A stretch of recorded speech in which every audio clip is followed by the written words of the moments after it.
Man ir šajās dienās superīgs piemērs izstāstīt, kā darbojas Matrix. Viltīgi un pilnīgi kaut kā citādāk nekā mēs te domājam, ka tas tā redzami un tā, izstāstīšu to. Man ir viens piemērs, es stāstīšu ilustrācijai no sevis, un tad jūs varat pameklēt kaut kādas analoģijas. Vispirms saku, šis video ir domāts tiem, un to sapratīs tie. Ir domāts visiem, bet to sapratīs tie, kas jau kaut kādu 1., 2. klasīt šitiem pasākumā, ja ne 3. ir izgājuši, nolobījuši tās kārtas, visam īsti, kas ir Matrix, mākslīga realitāte, radītā, lai paverdzinātu dievišķo būtni pirms 100,000 gadu, visādos interesantos veidos, tā skaitā caur garīgajām mācībām, iestāstot, ka ciešanas, tā ir normāla dievišķa padarīšana, kā inkarnācijas ir dievišķa būšana te. Mācījām, ko es ņemu par šo, attiecās uz to, ka ir bijusi brīnišķīga dievišķā būtne, ja Marta pat negāja tāra, kādreiz dabiskā zeme, un tad iebruka ārējie sadalīja un radīja mākslīgo realitāti, kur turpina uzturēt pamazām, un tagad mēs dzīvojam šajā apogejā, un stāsts ir par to, kā, ja tas izšķirošais brīdis ir šobrīd, cik tālu vēl ies, ja galīgi jau saslēgs ar mākslīgo realitāti. Piemēram, kas ir mākslīgā realitāte pirms cik 100 gadu? Piemēram, kurā brīdī radās pulkstenis, ja?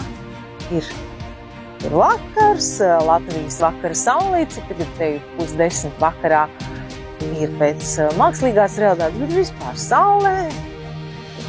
Arī par spīdekļiem ir savu versiju, kad dzīvojam mēs bez kupola. Jebkurā gadījumā ļoti mākslīga realitāte, no kuras tagad daudzi mostas, tas ir īstais vārds, jo mēs tā kā hipnotizēti, mēs tā kā visu laiku nolobam kādu kārtu un uzzinām kaut ko jaunu par sevi un par to, kas ir visapkārt. Ieraugam, kas viss ir feiks. Šitanī tālāk nē. Par spoguļiem, kas arī ir viltīga manipulācijas sistēma. Tur ir tā interesanti, ka Matrix strādā, ka it kā kaut kas ir taisnīgi, un it kā varētu tam ticēt, bet varētu tiek iemānīts. Tie paši spoguļi. Jā, labi, mēs visi, kas uzņemās atbildību un saprot, ka iet tā garīgās alķīmijas ceļu, protams, atzīstam, apkārtējā realitāte man kaut kas spoguļo, un es uzņemos atbildību, es to strādāju sevī, kas man ir. Bet, ja mēs ejam tālāk, un to neizgudroju tikai es, tas manī kaut kad rezonēja un radās jautājums, vai tā var būt. Un pretī bija meistari, kas paziņoja to, ka spogulis ir viens no lielākām ilūzijām. Es uz to viņi arī patieši. Spogulīte rāda pretējo. Absolūti pretējo. Labā puse izskatās kā kreisā un otrādāk. Jūs taču šajā video redzat. Šobrīd. Tātad. Tāpat laikā, tur ir diezgan liela patiesība, ja mēs uzņemam un tiekam, uzņemamies atbildību, tiekam tālāk. Tā manipulācija jāsākās tur, ka daudzi un arī visi šīs inkarnācijas un visi tās ciešanas ir normāli, un viss tiek šitā uzturēts. Ne tikai no meistariem, man tuva draudzene, kas arī, teiksim, ir kontaktā ar, es viņu pa Matidžiju saucu. Bieži vien viņa man vienreiz saka, man bija tāda atklāsme, klausies bāja, viņa tās sauc par ekrāniņiem. Periodiski man saka, bet tu neies tais ekrāniņos atpakaļ, nē, lūdzu tais ekrāniņos, tikai caur to.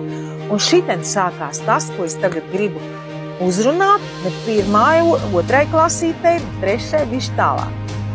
Tātad neiesim tur, Matrix visu laiku velk atpakaļ, viņi it kā liekas, saprotiet, vecā realitāte, viņi jau seni sabrukus, visu laiku mūs caur kaut kādām niansēm tur mēģina ievilkt. Labi, mēs esam sapratuši kaut kādas ārējās pazīmes, vecai realitātei, un mēs tur neejam. Tad ir visādas citas smalkas.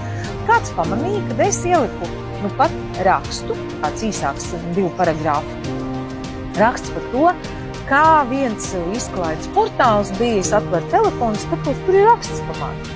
Paņemts, sakompilēts pasākums no maniem soc portāliem, 99% es esmu pārliecināta, ka tur tika čatam GPT pavaicāts ieliec, kas ir Baiba Granāta, un tur bija izdots ārā mākslīgās realitātes pasākums. Tur būtu bijis cilvēks klāt, kas apkalpo šo sistēmu veco. Saprotiet, it kā jau kaut kāda taisnība tur ir, bet man Baibai Granātai šobrīd te, kas ar jums runā, šo te, un kas to dzirksti mēģina aiznest un iedegt jūsos. Jūs taču saprotat, ka mani video ir nevis par mentālo tik daudz, bet enerģiju iedzīt, ja? Jūs taču saprotat, man uz nodarbībām nāk cilvēks prasa, kā ir, Baiba, kā bija? Protams, ka bija labi, bet mēs jau atnākam vienkārši tavu enerģiju pabaudīt. Tad neļaujieties vilkties tur atpakaļ tajos spoguļos, tam nav ar jums nekāda sakara. Jā, tur par mani bija kaut kas it kā, jā, jogas skolotāji, kāpēc nē, tur aktris, tur kaut televīzija, tas vispār ir kaut kāds mans, kaut kas sens, kas vairs nav, kur ir Baiba, un kāds man teica, bet tev tur bezmaksas reklāma, tomēr arī labi un tā, es varētu uz to pavilkties. Tā kāda reklāma? No turienes. Labi, es pieļauju, varbūt kāds to ieraudz un viņam ieinteresējās, kas tā Baiba ir, viņš ierauga šo video, viņš saprot, un es viņu arī pastiepju, viņam ir tas pirmais nāciens ārā no matriksa dūksnāja caur mani, bet ne pa to es stāsts, jā.